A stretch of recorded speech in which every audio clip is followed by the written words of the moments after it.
This is the voice of the New York Football Giants, Bob Papa, and you are listening to the best throughout Europe, the Big Blue UK and Ireland podcast.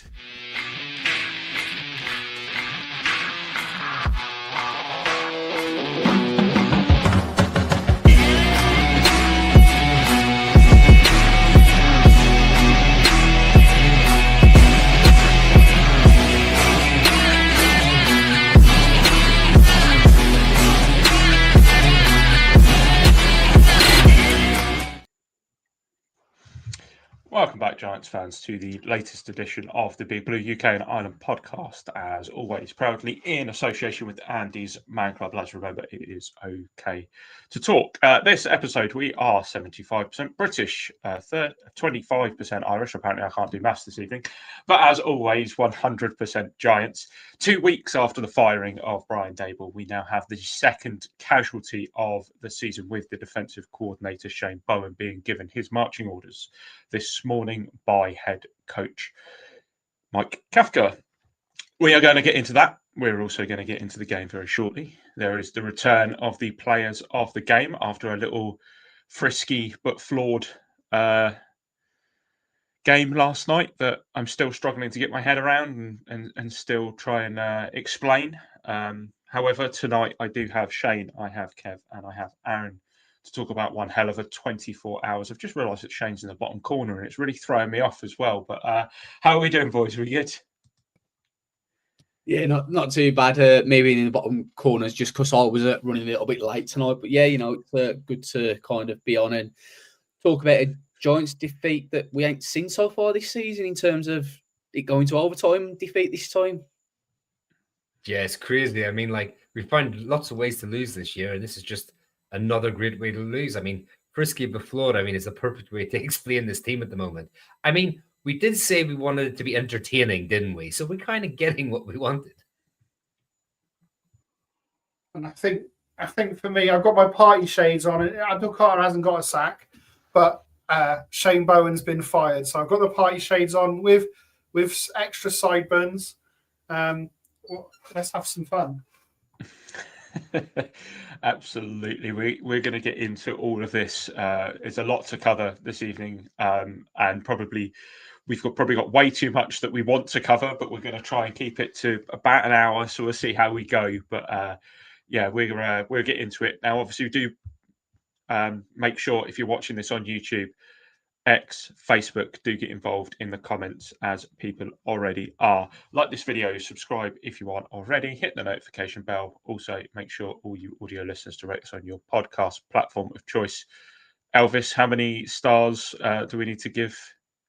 Five big old stars for us. I guess we might as well just kind of get straight into the game. So, as we've already said, same old story for the Giants. Another fourth quarter lead is squandered, allowing the Lions to tie the game as time expired.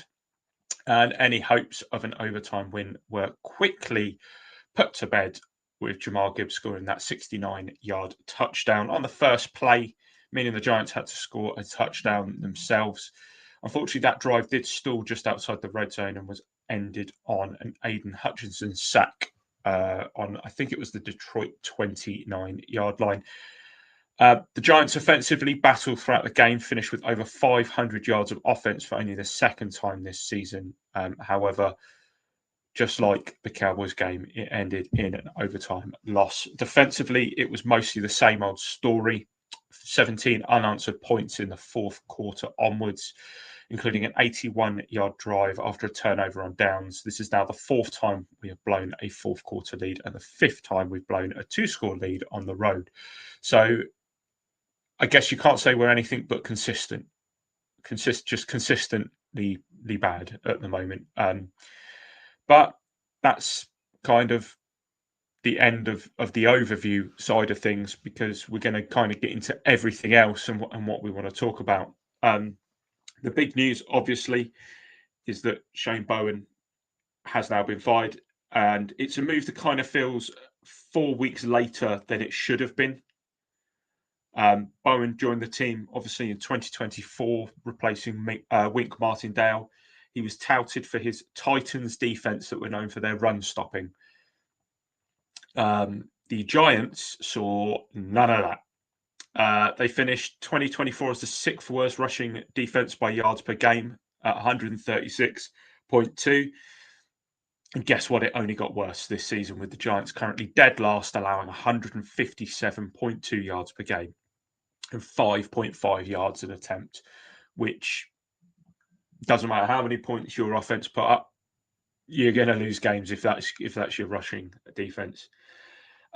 New Giants defensive coordinator for the remainder of the season will be outside linebackers coach Charlie Bullen. Bullen joined the Giants in 2024, the same time as Bowen, after one season in college football with Illinois. He had previously spent 7 years with the Dolphins from 2012 to 2018 with a certain now general manager, Joe Shane, and 4 years with the Cardinals from 2019 to 2022. Bullen has never been a coordinator before, but will likely lean on defensive line coach Andre Patterson and secondary coach Marquand Manuel, who have both got experience in calling defensive plays. We're going to get straight into this one, boys. We've spoken about Bowen a lot, so I just kind of want a very short answer on what you think Charlie Bullen needs to focus on with this defense to kind of patch the cracks up over the next 6 games until the end of the season. Shane, what are you thinking here? I think the main thing for me, obviously, I know Thibodeau's been out the last few games with a shoulder injury, but when you look at the investment we've kind of made on that defensive line, I want to see him get a little bit more creative with the pressure that we bring, because we do blitz, and Bowen was bringing the pressure, but I just thought it was very maddening. It wasn't very exciting. There wasn't any there wasn't the stunts I thought I'd see. I want to see Abdul Carter blitzing more, maybe from the linebacker position, get all 3 on the field more often at the same time. Maybe even see Abdul Carter playing a little bit of like that 3-tech area. Kind of let him have kind of free reign, so to speak. Abdul Carter, he's your number 3 overall pick. He was one of the blue chip prospects, so to speak, can't miss in this draft. And he's not having a bad season, but he's kind of started to tail off over recent weeks. And I don't know if part of that might be the fact that I'm not quite sure that the players were brought into Bowen. I know what they were saying in the media, but I think behind closed doors, I wouldn't mind being part of the defensive players group chat on WhatsApp, let's put it that way, that the coaches are in, because I don't think it was all as rosy as they make it. I think they did have respect for Bowen, and we're going to throw him under the bus, which is what you want to see. But I do think some of them maybe just thought that Bowen could get a bit more creative, do things a little bit differently. Not see us playing so much soft zone. Like you go back to that Dallas and the Denver game. In Dallas, we played soft zone and we converted. So next time, why did we do the same again? Why not this time turn and say, you know what, let's just fucking press man, play blitz, let's fucking try and go after it, get the ball out quickly, and hope they can complete it that way. So yeah, that's kind of the main things I want to see, is just kind of like, more creativity. And see, is it an audition for a defensive coordinator potentially going forward for him? I don't know if it's something he wants to do. And I also don't know too much about his background, if he's been a DC before, in all honesty. Aaron, thoughts on what Bullen needs to address? What if he goes into that meeting and says, look, everything we can stick with everything, but there's one thing we need to fix, and we need to fix it now. Which are the things that you're saying? It's really hard to do much about changing scheme too much, because it's so set in the off season. Yeah. The one thing he needs to do, though, is put a defense out there that could stop a kitten, not just a lion, right? Because we couldn't even stop a kitten yesterday in the 4th quarter. Even in the 2nd quarter, we gave up 17 points in the 2nd quarter, and that was like mostly in the last 5 minutes of the half as well. So if you look at that 2-minute, 4-minute offense defense situation, that's where there needs to be an improvement. Whether that is playing, as Shane says, being more exotic with the with the coverage, playing more pressure. Although we do blitz, we've been doing lots of 5-man blitzes, and it's the 4 down linemen and 1 extra, or we might bail one of the linemen and both linebackers go. There's no 6-man blitzes. There's no cornerback blitz. There's no real inventive scheme. So yeah, trying to find a way. And we've had lots of injuries. I don't think the talent at middle linebacker is particularly good. I don't think the talent at safety's been particularly good. We've all seen kind of that secondary not play well as well. All of the secondary. Banks is someone that we don't want anywhere near the field as fans. He's got to find a way to get a little bit more production out of it, because that's all we're talking about. If the one suggestion for the ownership is when you get to those rules committees at the end of the season, where they tried to ban the tush push last year, the Giants ownership should put forward making games only 3 quarters long, because we would have a much better record if all games were only 3 quarters long. Very, very true. Kev, just some quick thoughts on that. And also, I'll add an extra one in for you, Kev, because the boys have probably covered quite a bit there. Do you think it's the right decision to do it now, or would you have waited until the bye week? No, I think it's definitely the right decision now. I mean, it allowed, let's face it, we're playing a 9-2 Patriots, a Monday Night Football. We're not expecting much from that. So it kind of gives Bullen more time to sort of get his sort of defensive ethos into the players going into the game we have post-bye. And I think it had to be made now, because we just couldn't keep going on. I mean, Bowen, as a defensive coordinator, I think the one word comes to mind is he just wasn't inspirational. Like, you said that people had respected him and stuff like that, but he didn't inspire this team. So I want to see Bullen come in and try to inspire these players and try and get the best out of them. I mean, a couple of points I made is exactly what the boys have said about, Russian blitzing more than 5. It's very sort of front 4 linemen, then the 5th one, cornerback and safety ones as well. I want to see more stunts along the D-line as well, sort of mix that up a bit. But it really kind of made sense for Bullen to get this position, although he's never been a DC before, because let's face it, the outside linebacker room is kind of the most talented. The D-line and the secondary coaches, Patterson and Manuel, they need to stick with their position groups, because they need to really, really work with their position groups, which kind of, Manuel, Bullen was able to be freed up a bit more because, obviously maybe needs less coaching on his exact position group. But I think it's a perfect timing. It should have been earlier, like you said earlier, Craig. And I'm really interested to see what this defense looks after the bye. Not so much this week. It'll be quite vanilla this week, but after the bye, I'm really interested to see. It's really, really annoying that they've replaced Bowen with Bullen, because it's just so fucking close that it's giving me nightmares already. Just a quick one. Do you guys think Bowen was maybe let down by Joe Shane and Brian Dable? Because if you think back when he was hired, and we were on that Hard Knocks episode, the main focus back then seemed to be kind of bringing in, I want to say it was Christian Wilkins in free agency, the defensive tackle. Now, obviously, we never brought in a defensive tackle. We brought in Brian Burns. But then during Bowen's 2 off seasons here, we never really brought in a defensive tackle to help out Dexter Lawrence. And I just think back to that kind of first meeting, and I'm not trying to defend Bowen, because we've kind of aired our thoughts on him over the last few weeks. But part of me does wonder, was he maybe let down in terms of maybe not bringing the right players in for the schemes that he wanted to play, etc.? It's a great point. To be fair.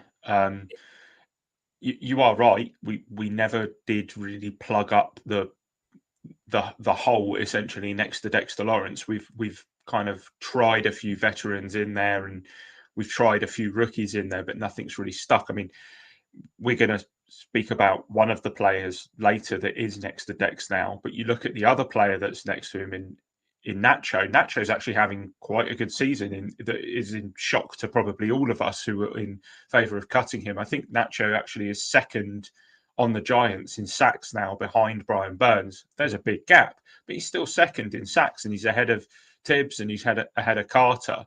So it's kind of showing what he's been able to do. But you are right. You know, Wilkins was something. I think as soon as we all heard that, we were all in. But I don't know how he's fared since he's gone elsewhere. But obviously Burns was a good addition. But yeah, you are right. It is fair to kind of point that out, I think. And also, just add to that, I mean, like, in fairness, you are right, but you can only sort of sign the players that sort of like things work out with, you know, negotiations or training and stuff like that. So he's probably tried to, but like also the same could be said for, we should have added another linebacker, another quality linebacker to go opposite Bobby. We should have added a cornerback before Adebo last year. We should have, you know, there was a few big holes on this defense. But I think at Wilkins as well. I think I don't think he's signed with anyone. I think he's still a free agent. Like, correct me if I'm wrong, but and also I don't know if he's the type of character we want in the dressing room. Yeah, it's a fair point. I mean, it's going to be difficult for the next few weeks. I don't think we're gonna see a lot, like you said, in the terms of schematic changes from Aaron. I just think we're going to see a little bit, sort of maybe a few tweaks here and there, but I think on the whole it is going to be the same. I don't know if it was just me. The weird thing around Bowen is the fact that during last night's game, he did play a lot of man. Like it looked like there was a lot of man, but it just got down to that crunch time, and it just, yeah, it's just so soft. Obviously, we had Wink in, and Wink's whole mantra was like, you know, pressure breaks pipes sort of things. But Bowen's was almost the opposite, like get a clean flow and we'll just stand off sort of thing. But you're 100% right. It kind of feels like, okay, he started to change things around a few weeks ago and was getting more aggressive until it came to crucial crunch time, until it came to third downs or fourth quarter when he needed to carry on that. And then he reverted back to type and went sort of soft coverage, man, but played off. And yeah, so I think like he basically just needed to have a bigger pair of cojones. Last point. I'll go to Aaron on this one. Last point before we get into the sort of players of the game and then the talking points. Jacinda Anderson, who obviously is normally a Shador Sanders fan, decided to step away and break the news around Bullen's hiring, which a lot of people didn't see coming. Art Stapleton was obviously first on the firing, but she was first on the hiring. One of the weird things is that she said that she doesn't understand why Patterson and Manuel both got passed up for this defensive coordinator job. And I know that there are rumours out there that they both passed it up or things like that. Do you think maybe we've made a mistake not going for the more experience? And do you think there's any truth to maybe the thought process that they didn't want it because they know it's almost a poison chalice with only a few games left to go? Yeah, I mean, it's certainly not an easy task, right? To take over a defense. I think Kafka's challenge, becoming the head coach from the offensive coordinator, is easier than taking over a defense that is historically bad. This is one of the worst, if not the worst, run defense in the last 30, 40 years. And I'm not exaggerating. If you actually look at the EPA per play of the Colts run offense, this lauded Colts run offense, you'd actually get a better EPA per play if you just played whichever offense went against the Giants. So the better than the best offense in the league is the run offense that's playing against the Giants. That's how bad our run defense is. So I can understand no one wants to get into that thing. Also, Shane Bowen was the experienced hire. When nobody wanted the job after the whole Wink thing, we could have gone and got some. I'm sure there would have been a coordinator in college that would have snapped our hand off for the opportunity in the NFL.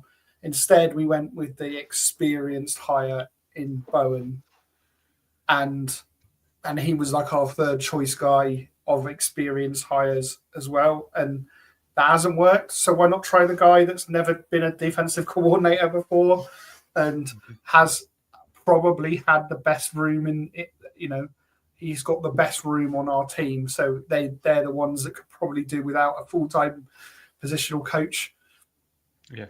It's a fair point. Question: who was so I read that he wasn't our first choice. Who was our two choices? Because I can't remember the names, and I'm just wondering how they've gone on to do. The Bills DC. Yeah, The the Bills promoted their line coach to DC. Yeah.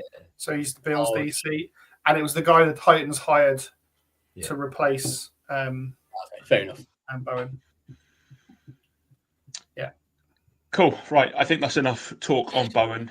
We need to talk about the game itself. And like I said earlier, we're bringing back the players of the game because I think when you put a performance in like that, this will be very offense heavy, but there is a defender that requires a little bit of praise. But after a performance like that, you have to, as Kev said, just done there, you have to tip your hat to some people, don't you? And it felt only fair that we looked at a game like this where offensively we really were at the races, and Kev, I know you're going to touch on this later, but we called a brilliant offensive game here against the Lions and took apart a Lions defense that have actually been very, very good and held the Eagles in check quite recently. So, Kev, player of the game, take it away. Yeah, I mean, it doesn't jump out at you, but I've gone for Theo Johnson. And I'll tell you why, because although he only had 3 catches and he came in the second half, but they were all high impact catches. And those 3 catches went for 77 yards, and they were all catches that meant something. He'd also drew a key DPI for a first down as well. And I think he's starting to emerge now as a real weapon. Considering where he came from, the early season inconsistencies that we complained about. And we talked about Daniel Bellinger having the sure hands. And he unfortunately had a couple of drops in this game after me picking him up in the first half of the season. But I just want to shout him out because I think, he's starting to show signs of being a franchise tight end that we all hoped he'd be when we drafted him. And I just want to tip my cap to him and say, keep going, Theo. He was a reliable target for Winston, and I'm hoping Jackson Dart, goes to him again going forward in the season. Aaron, you're up next. Yeah, so I've gone for a guy who has as many receiving touchdowns as AJ Brown in the month of November, and he has more receiving touchdowns than Jalen Hyatt has in his career, and that is Jameis Winston. Yes, that's right. Jameis Winston, the wide receiver 2 on this team. He did throw his customary fourth quarter interception, but he did get bailed out by the defense getting a 3 and out and preventing it costing us any points. He went 18 for 36 for 366 yards, and as Kev said, Lions defense was formidable. He's the first person to throw for 300 yards on the Lions defense this season. And as I predicted in the previous shows, he threw for 2 touchdowns and one interception. I didn't predict the receiving touchdown, but maybe you could let me off for that one. He added a 33-yard receiving touchdown, including a broken tackle, and that gave him a 99.3 PFF receiving grade. Incidentally, Gunnar Olszewski, who threw that pass, was 1 for 1 for 33 and a touchdown, which gave him 158.3. And you might think 158.3, what's the significance of that number? Well, that is a perfect passer rating. You cannot get higher than 158.3. So there you go.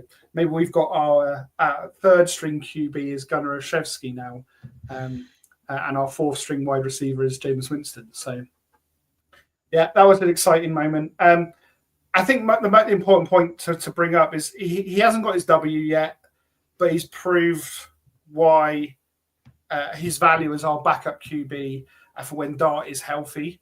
At $4 million a year, it's clear to see why we had no interest in trading him when people were saying, why don't we trade him?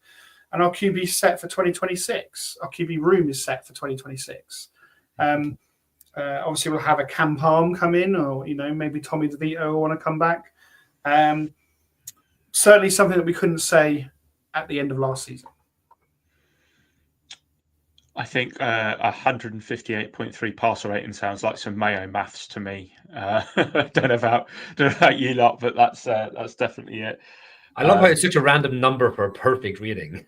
Yeah, just plucked out of nothing. One of the least perfect numbers you can get. Yeah. This is going to turn into the passer rating redo pod soon. It's up there with number 0. We'll ask Dan. We'll ask Dan what he thinks about 158.3 versus 0. No, I think I think both of you have gone for two absolute standouts there. Cannot argue with either of them. I've got to say though, I think I've gone for what I think most people might take as the consensus player of the game in Wan'Dale Robinson. And weirdly enough, I spoke about Wan'Dale on the preview pod when we were talking about players that are out of contract that we would like to keep or what we would do with them. And I think this one might have been one of those games where he adds a little bit of extra value to his yearly salary there because he was on one. It was a career game for Wan'Dale. 9 catches, 14 targets, 156 yards. The 40-yard touchdown or 39-yard touchdown on the flea flicker from Jameis Winston earlier on in that game, which was a great play call.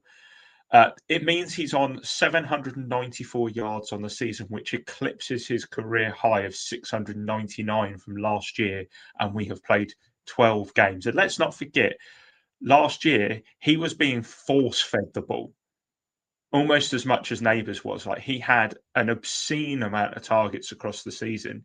The difference being is his average depth of target, which is almost double what it was last year, if it isn't double. Bear in mind as well, the 156 yards that he had during that game are the most the Giants have had from a wide receiver since Odell Beckham had 176 against the Browns in November of 2016. So 9 years we've waited for somebody to have that many yards in a game. And as Aaron rightly pointed out to me, he is the first wide receiver this season to have 100 yards receiving in the first quarter of a game, which is just crazy. He was definitely on one. I think Wan'Dale's really stepped up since the loss of Neighbours. He's become a safe pair of hands, which is something maybe we can't say about other wide receivers who can be a little bit more inconsistent. But it's not those short yard targets. He's adding the deep threat to his game. He had 3 catches of over 25 yards in the game, including his touchdown. And I'm just going to throw in a random little question here. And I'll go to Shane first on this. I know Shane's up next on his player of the game, but Wan'Dale Robinson has 794 yards after 12 games. That is more than Darius Slayton's regular season record in his career. Darius did have 816 in 2022, including the postseason, but he's never hit 794. Are we going to live to maybe regret the Slayton signing, and could it cost us Wan'Dale's extension? I don't think you live to regret it. Like, a lot of people have gone a bit Slayton contract, but that's just that was the standard price for a wide receiver 2 at what was available at the time, and we needed depth at wide receiver at the end of the day. Look, you imagine we didn't bring Darius Slayton back. Like, we moan about our depth at the position now. Like, if we hadn't brought him back, it'd have been 10 times worse. I don't. Kev will probably be able to pipe up a little bit more than me. I don't know the ramifications for Slayton's contract, if it's an option to cut him, what impact that potentially has. Maybe you could look at trading him. I don't know what you'll get for him though. There's no out. There's no out this year. There's no out. You know, he's on the team next season for sure. But I'm not convinced I'd re-sign Wan'Dale anyway. To be honest with you, I think a lot depends on what you plan on doing in the draft, because you've just paid how much for Slayton. If there's no out for him, you're then going to pay Wan'Dale and then potentially draft a wide receiver at 5 overall. Like, Mayo, maths ain't adding up for me there. Yeah, because we're drafting at 2, Shane. Yeah, but like, you know, so it depends what their plan is in free agency, and I'm always dubious about giving players a new contract when they have a career year in a contract year. Do you want to take it away with Darius Alexander? Yeah, so from one Darius to another. Player of the game for me was Darius Alexander. I think he had he didn't have like an amazing game, but like considering he's a rookie, I think he had a bit of a breakout game, so to speak, for a rookie as to what he did. It's week 12. We're at the point now where, for me, this is where you tend to see these kind of middle round rookies that know the playbook, that have been there. He obviously had his injury issues as well. I think you really kind of see what you potentially have in Darius Alexander. He didn't grade greatly in terms of PFF. I think he got like a 50-55 grade, but he had 3 pressures, 2 sacks, and 1 hurry. Was credited with 2 stops as well. And he's not Dexter Lawrence. Darius Alexander is not your run stopping kind of player. He's more of a pass rushing defensive tackle. And I think kind of yesterday you just saw what you could potentially have with him next to Dex potentially, and the ability that he has, and kind of why me and Kev were kind of so high on him when we were going into the draft. I mean, I couldn't believe he fell to where he fell to, and it was one of them like, surely we're not going to be stupid enough to pass up on him here, and we didn't. But I just thought for someone who's kind of had injuries, had a quiet start to his Giants career, kind of made himself known yesterday, and hopefully he continues to grow and develop the way that he played yesterday. It's interesting you kind of mentioned about how obviously he's slowly grown into the position, and we're getting into mid-season. That is, I think if you look at someone like for the Browns, you've got Mason Graham, who was one of the top draft picks in the first round. He hasn't exactly lit the world alight so far, and he's starting to come into his own now. So it's exactly right. And we've got someone there with much better draft value than what the Browns obviously took Graham for. So yeah, massive shout out to him. I think we all said yesterday that we were over the moon that he was able to get the first one, and then for him to go and follow that up. I think he already had half a sack, so this is his first solo. So he's up to 2.5 for the season, which I think puts him 4th in the sack list for the Giants. So you can't complain about that. Right, we're going to round it out with Dan's. Obviously, I'm going to cover it because Dan isn't on with us tonight, but he just wanted to make sure that offensive line got their flowers for yet another commanding pass blocking performance. Yes, run blocking was inconsistent, but it got better as the game went on. I know in overtime it maybe wasn't amazing, but it definitely towards that sort of third, fourth quarter, they started opening up some real lanes. And in fact, maybe Tyrone Tracy deserves a little bit of an honourable mention here as well. I thought he had quite a good game. The amount of time that Winston had in the pocket massively contributed to this win. He was only hit 7 times and only sacked once, which just happened to be the final play of the game. But there is one play in particular that I kind of want to highlight on Dan's behalf, and that is the flea flicker to Wan'Dale Robinson. As that play develops, not only does JMS recognise that 328-pound Tyleik Williams has broken free from Jermaine Illuminor, because the play has obviously gone on for a while, as they always do with flea flickers, but he absolutely smashes him out of the way to make sure that Winston has time to make that throw. And I'm telling you, JMS, since he's come back from his injury, and Shane, I think you sent this to me or said it in the group last night, he's really improved since he's come back from that injury, and we're really starting to reap the rewards there. I know Holty in the comments has just said Wan'Dale was the obvious choice, but for him, Illuminor kept Hutch quiet all game, which is known being feet, and he's right. Hutch did line up over Illuminor at right tackle a lot more often than anyone else, and Keith was saying Wan'Dale has to be man of the match for him. But yeah, I just think that offensive line is quietly going about its business and becoming one of the better ones in the league. And it does kind of worry you a little bit for consistency next year and what we do there. Before we move on to the talking points, I did mention sort of Tyrone Tracy as an honourable mention. Is there anybody else that we think maybe deserves a little shout out? So I think it's one of those performances that is maybe worth talking about, given who he's up against, because obviously Flott went up against Jameson Williams a lot and shut him down. But Corey Black played almost as many snaps as Cordell Flott. And was going against one of the best thing in the league. Again, a guy who's off a practice squad. He played much better than Deontay Banks would have played in that position. So, just the two outside corners that we had, it's not there, but there's screen shoots, I think. Yeah, cool. I've got two quick ones if that's all right. Cool, just Young Huku. He went 2 for 2 on his field goals, including a 44-yarder. But also, he made a touchdown saving tackle on a long Khalif Raymond return. So it's just nice to see. Like, we weren't talking about the kicker at all last night during the game, and that's what we want, going forward. And then I have to give a shout out to Isaiah Hudgens.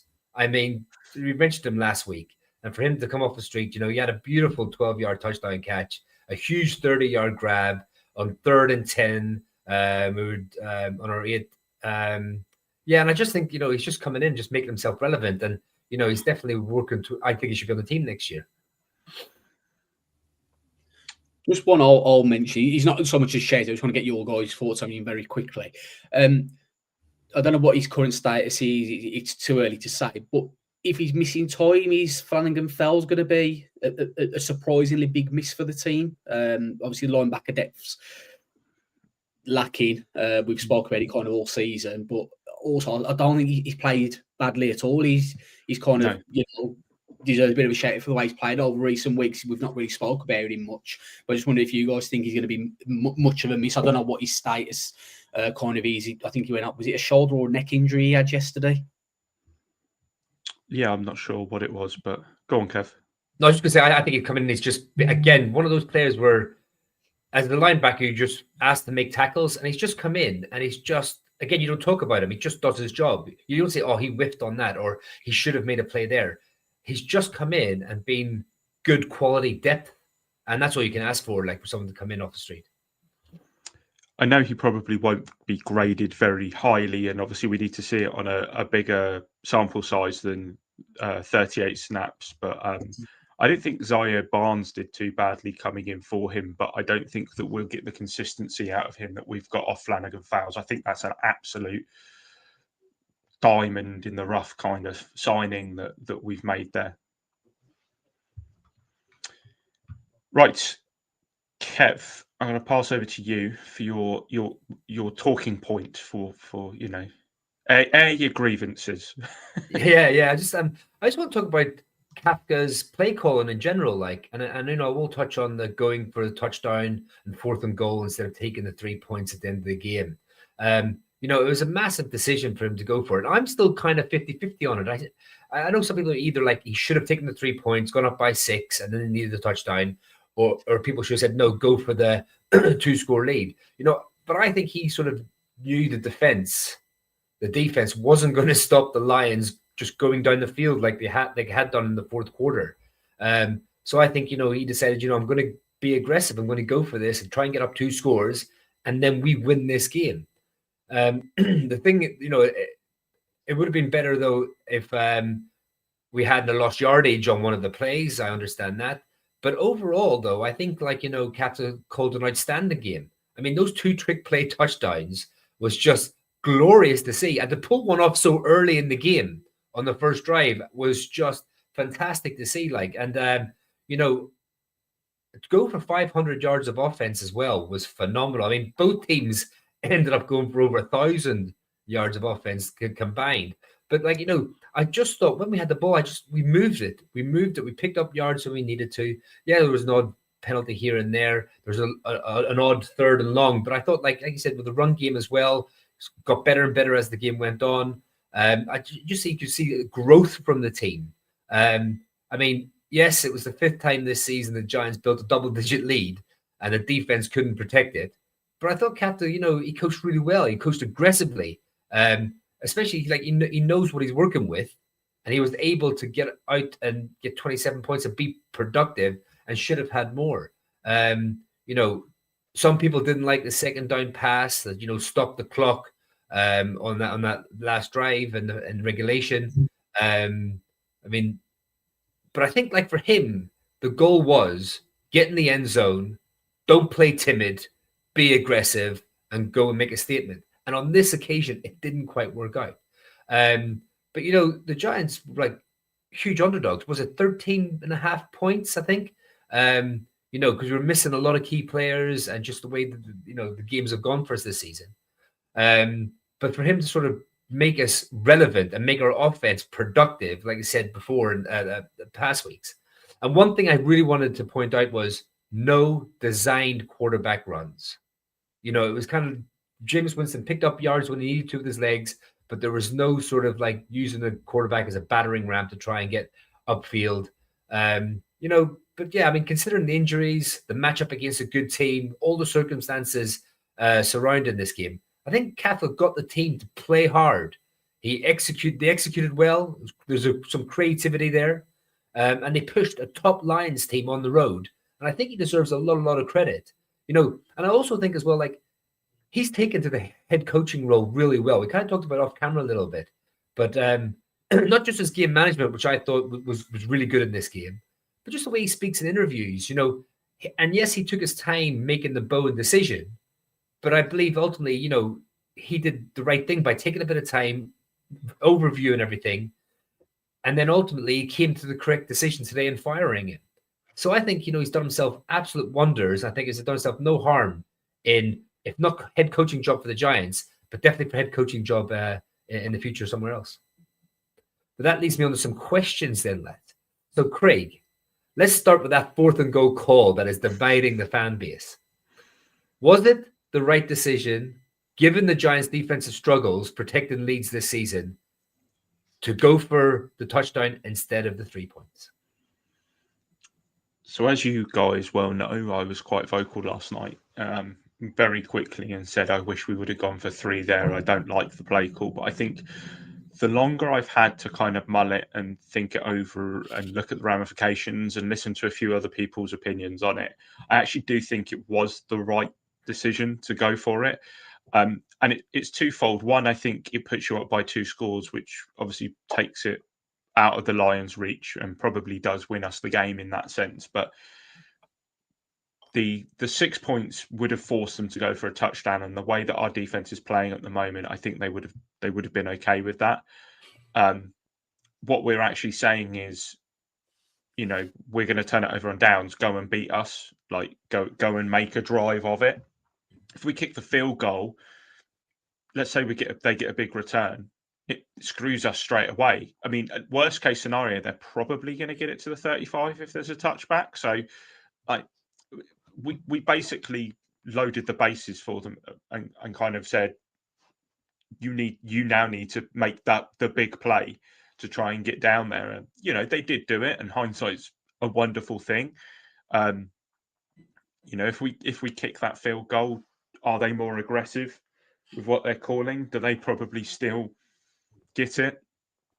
I think one thing that you can't overlook, and this is kind of a little bit away from the point that you're saying here, Kev, but Javon Holland didn't exactly make a good account of himself with the delay of game penalty, and I think that was probably just as bad as anything. So there's a lot of sort of woulda, coulda, shouldas, but actually I think when you look back, it probably was the right decision. Oh, cool. Fair play. But Shane, Captain dialed up those 2 trick play touchdowns, and he went for over 500 yards of offense, despite having all the injuries. What does this game tell us about the creativity and overall command as a play caller that Kafka has? He's not coaching scared. He's got no reason to. Like I said last week, it's kind of a win-win situation for Kafka. He either comes in here and turns it around, gets a few wins, and puts himself in serious consideration for the coaching job, either here or elsewhere, or he bombs out, we lose out, and he turns around and says, I couldn't do much. The organisations are in disarray, etc., etc. And I think that's showing by the play calling that he's making. He's not scared to go for it. I mean, in terms of the 4th down call, the going for it call. The thing that annoys me is you cannot sit here and this is anybody, and criticise all them times that Brian Dable never went for it on fourth, and then when Kafka goes for it on fourth, go, oh, no, that was the wrong call. You can't have one rule for Dable and one rule for Kafka. You've got to have a rule in general. So for me, I had no issues with it because I don't think Dable was aggressive enough. But like I said, Kafka's got nothing to lose, so he probably can afford to be more aggressive than what Dable could or would have been. So for me, I think that's showing with Kafka's play calling. Some of the play calling I don't like. I think it was on was it a run play we made on 3rd and 7? I think it was when we were in overtime. I didn't like the call there to run it. I just thought the way they were lined up. So I have more issues with the plays that are called than what the play actually is that they do. No issues going for it, but just the plays could maybe be designed up a little bit better. And that's what I want to see with Kafka going forward. Get more creative. Like, let's see what you can go into tricks, pretend you're in college, do whatever you want. Like, make it entertaining for us. Like, what's that film? Are you not entertained or something? The Gladiator. But yeah, 100% agree. I think like him adding more wrinkles of his offense to this offense, I'm really looking forward to see going forward. But Aaron, the Giants, the 13.5 underdogs, like we said, they never trailed this game in regulation. How much credit does Kafka deserve for the team's aggressiveness, resilience, and the ability to push one of the NFL's top teams on the road? I did actually think at the opening kickoff when overtime, well, at least we covered. I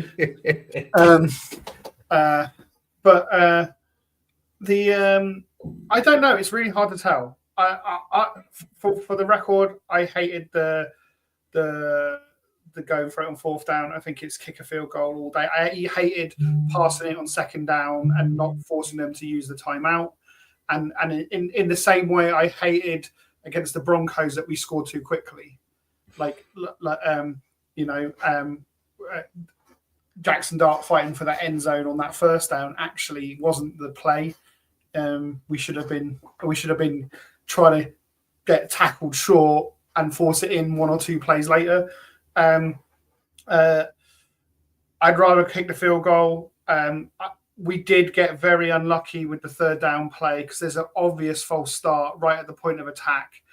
And you can see John Runyon is livid and the refs don't call it. And, well, the refs had a really good game except for that one play today. But that was an egregiously bad false start. And then that means you don't lose yards on the 4th down. And then I'm more interested in going for it from the 1-inch line than I am from the 5-yard line because of the loss of yardage.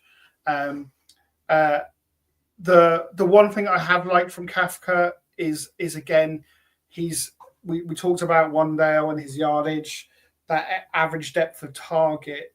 It's more like he's playing the Tyreek Hill role from the Chiefs offense rather than this kind of scam possession all behind the line of scrimmage kind of role. And if that's from Kafka, I like that he's pushing that. I still see him, if they decide to go with Shane as GM, I see him getting a 1-year deal as a head coach not being a bad thing and just saying, well, if this interim period continues to go like it goes, we pick up a couple of wins down the stretch. I can see them just going, well, let's just extend this interim period effectively by a year. I also would have no qualms of him coming back as an OC from what I've seen so far and kind of keep that continuity from Dart. But I do, it's very hard to judge Kafka when you've got a defense that, again, couldn't stop a kitten carrying the ball of yarn for 90 yards on us.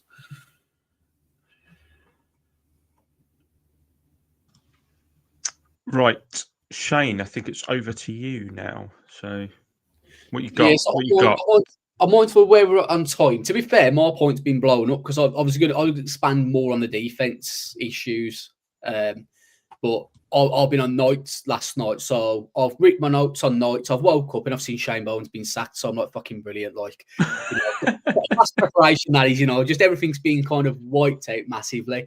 I mean, I will just touch on some of the run defense still continues to be an issue, and whether it's Bowen, whether it's Cullen, whether it's Spagnola, whoever it might be, Vance Joseph, whoever, we need to kind of dial that run defense in during the off season. It's got to become a huge focus in the off season. It's the third time this season we've allowed a team to rush for more than 200 yards. We've only held an opponent to under 100 rush yards twice all season. Jemiah Gibbs yesterday looked like the next coming of Barry Sanders, to be perfectly honest with you. Like, it wasn't a surprise, really. We know what Giants defense is like. And it was the big plays as well that kind of pissed me off the most. I find it annoying when they keep getting 4 or 5 yards every time, but then when they break off like a 49-yard and a 69-yard rush, that one really pisses me off, because I'm just like, how can we be giving all this space? Like, surely someone's got to be there to if you're a safety, for instance, surely you go, these might run it here. We're really shit at run defending, so I'm going to be prepared. It's like the safeties go, fuck it, not my problem. Like them guys up there ain't done their job. So it just really annoys me, some of these big gains that we tend to give away. But I think we're looking a little bit better in terms of coverage. I know Amon Ross and Brown had a day yesterday. I think he had 149 yards or something like that, nearly 150. But we've kind of really seen the growth of the likes of Cordell Flott as well. So like I say, my main talking point was going to be about Bowen, but cheers. I think we should sack him then. Yeah, definitely. If I was to sack him, I'd probably hire Cullen as the linebackers guy. But I'll round it out, because this will tie in with my second point that I was going to raise. We're probably not going to have time for it. It's a very quick question for all of you. What was your play of the game yesterday? Was it the flea flicker? Was it the Winston receiving? Or maybe there was another play that you guys were impressed with? What was your play of the game yesterday, your favourite one? I'll go quickly. My one was the pass to Wan'Dale Robinson. I think it was on third down, and it was like an out, a quick out. But the reason why I loved it so much is because Robinson was fully extended, and he just plucked the ball out of the air, and I just thought, you're more than just a little slot receiver. Like that play was just for what we needed it for, and for the way he caught it and plucked it and brought it in, I thought was fantastic. He looked elegant. Go on, Aaron. And mine was the Jameis Winston touchdown. Not just for the fact that he ran the route, caught it was the fact that he trucked a defender on the way to the end zone, and I think if you actually ignore our record and made a highlights package from our offense on this season, like some of our offensive plays this season have been phenomenal. Scatterboo earlier in the season, obviously Dart's ability to evade the rush, and that kind of play. We actually have some really exciting offensive plays that's been fun to watch, even if we know the inevitable's coming. Steve's got mine there. Hudgens touchdown to get his feet down. Absolutely brilliant. Absolutely laser from Winston. Can I also do a special shout out for Jameis Winston, escape artist in overtime, where he somehow didn't get sacked and then made it to the first down marker on fourth down. Like that was a pretty impressive play. I mean, there's lots, isn't there? And I think we've said it a few times, but you just need the headline, don't you? The Jameis Winston experience. Like it's just what he does. So yes. Aaron, round us out with your point then. Yeah, so I kind of wanted to, I didn't want to talk about the game anymore. It was kind of a bit of a repeat, but we at the start of the season we did a where do we rank our positional groups in the NFC East, and where that was before a ball was played. Now we're 12 weeks into the season. It's more of that, like, well, actually, and this kind of goes into that evaluation of Joe Shane, and I think the offense is really attractive for any head coach, any offensive coordinator that we're going to try and recruit in this season. The offense is really attractive.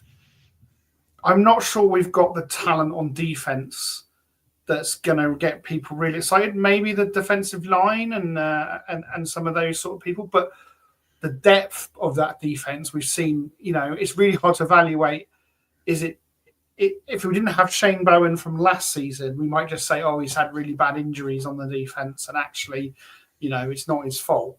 We knew Shane. For me, I'm not that excited Shane Bowen's been fired, because I would have fired him at the end of last season.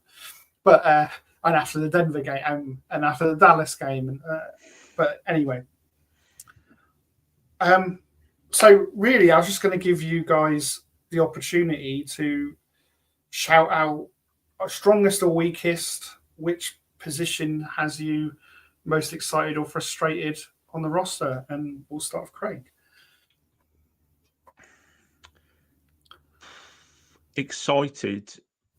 The easy answer is quarterback, isn't it?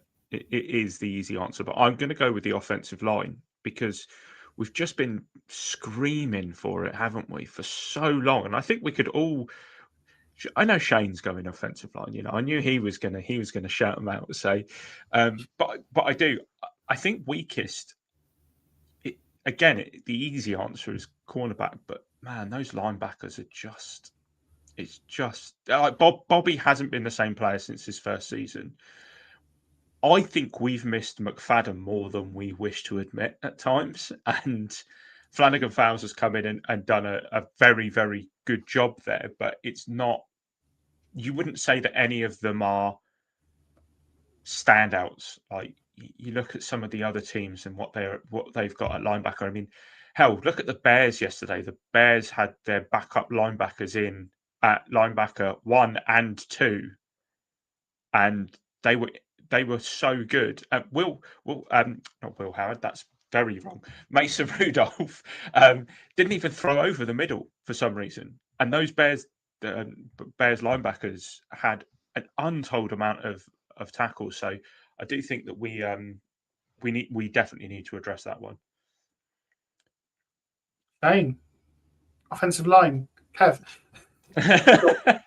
Absolutely zero chance of that. I will give credit where it's due, though. Com Bastillo's done a fantastic job, to be honest with you. I think I seen a tweet yesterday that said since it showed the Raiders rankings whilst he was there, and the Raiders rankings now, and I think they're like really low 20s, I want to say, in the league potentially. But I think for me, I'm going to probably steal a bit of Mayo's thunder with this one. I'm quite excited for running back. I want to see how Scat looks when he comes back. I want to see what kind of player he is. If he's, I don't expect him to change his ways. I think even if he gets told, I don't mean it's a disrespectful way, but I don't think he's got it up there to go, I need to change the way I'm going to play. He's going to go, nah, fuck that. I'm mowing people down, bam. So I'm just looking forward to seeing a running back with that kind of mentality and attitude coming back. I think that is quite exciting. But I've got to go with Craig in the weakest position. That's linebacker. There's a reason why every mock draft I've been doing, I'm taking a linebacker in the first 2 rounds. If these motherfuckers do not take a linebacker in this draft early this year, I swear to God, I am going to lose my shit. I'm losing it now. Look what you've done. Are we talking, Shane? Would you accept offensive lineman top 5 if they took a linebacker? No, I fucking wouldn't. You don't need offensive line. Stay away from that. I want a linebacker. It's on my Christmas list to Santa. It's everything. What do you want for Christmas? I'm like, just want a linebacker for the Giants in the first 2 rounds in the draft. That's all I want. Like, if it doesn't happen, we might never, ever, ever, ever get media credentials ever again. Wow. Follow that, Kev. Well, how do you? But like, linebackers' shoes of depth. I mean, look at the Lions yesterday. They were able to play like Alex Anzalone, Jack Campbell, Derek Barnes, even Malcolm Rodriguez made his comeback yesterday. Like, their linebacking core is absolutely fantastic. And we can only dream of that. I have to give a shout out to the offensive line. They performed so well as a unit, and also, they showed we had a little bit of depth with Schlottman and Bowe coming in and playing really well when they were called upon. I just think cornerback as well. I mean, Flott, yes, we need to re-sign him, but could we get an upgrade there as well in the offseason? Because if you see the depth after them two, it just falls off a complete cliff. So those are the ones like sort of come to mind. I mean, and a 1-2 running back punch of Scat and Tyron Tracy. I'll be delighted to see how those two play for a full season if healthy. Yeah, no, I think you guys covered it. The offensive line, the tackles, I feel good if obviously Illuminor returns, but Bo is there as an option. The guards are where I feel we're weak. So nice guard, second overall, Shane. That guard. I don't think we should take a running back. I think we should take a guard second overall. And even Singletary, who's he's raging, he's rage quit. The Singletary has added something in pass protection as well on those really obvious passing downs. So that group of running backs really, really solid.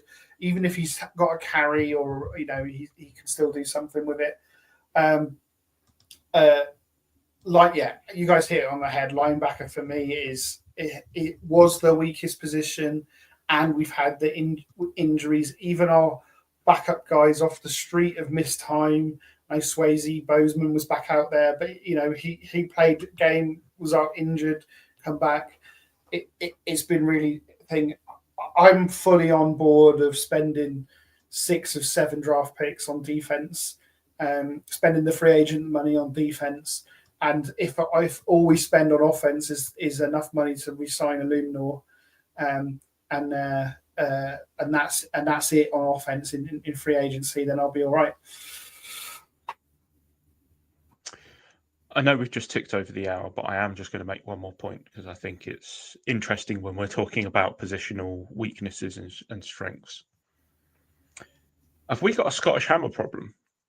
Because 2 weeks in a row, he's shanked punts, and he had a real bad day yesterday. I don't think he punted for more than 40 yards on his 3 punts that he had. And like I said, that first one was shanked out of bounds. Just really, really not that good. I was just looking at his contract. We have him under contract for another 2 years after this year. And next year, we can save 1.1 million with 2.1 dead. So it's not awful, it's doable. You probably would do it, but just very, very quickly, Kev, I'll start with you. Have we got a problem? Are we going to be looking for a new punter and a new kicker in the off season? I mean, there will be tryouts. I think you have to bring in 2 or 3 at both positions. The Scottish Hammer needs at least one competition, and I can see us having 2 or 3 kickers in as well. I think it's going to be really interesting off season. It has to be done early though, because you really don't want to be taking up your 90-man roster with like 5 or 6 kicking positions, punting kicking positions. But jobs aren't safe. In fact, no one's job's safe going into this off season. I'll go around the houses. So Shane? Yeah, 100%. I mean, if it's me, I'm bringing a punter in this week. At least bring 1 or 2 in just to try it. Maybe put a little bit of pressure on Jamie, make it clear that, you need to perform a little bit better. I think it was weird giving a punter a 3-year contract anyway. I'm not being funny. Casey Crichton regularly gets a 1-year deal. Why is a punter any different? All they do is kick the ball away. They don't even have like an objective. They don't have to get through some stick like a kicker does. Aaron? Yeah, I think he's definitely in a bit of a funk.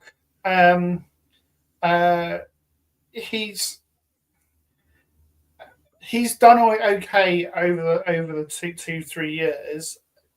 He's in a funk. Is he injured? Is he carrying something? I wouldn't be making any decisions before the end of the season, but he will have to show some better form between now and the end of the season to warrant staying on the team. Yeah, I totally agree with you all. I think the biggest problem that Jamie's got is that he's never been elite. Like he's been good, but he's never been great. And he's been solid for us, but it's one of those positions that you can quite easily see going the other way. So I just thought we'd end it on that. Just a very quick talking point there. Unfortunately, that is all the time we have tonight. However, we'll be back later on this week for a preview of the last game before the bye against the New England Patriots. And nothing's ever happened in a Giants versus Patriots game. Anything to add before we disappear, boys? Shane saying no. No, I mean, like, I'll just add that, the offense is at a point now where we can play with any team in this league on the offensive side of the ball. Let's see the defense start to pick up a bit of slack now, because I'm tired of this offense carrying this team for recent weeks, and the defense needs to pick up it and sort of do its fair share of the grunt work. Aaron?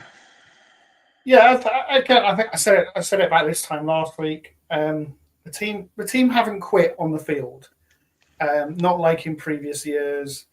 As long as they still keep playing like that, I'll turn up and enjoy 3 quarters of football and expect a disappointment in the fourth one.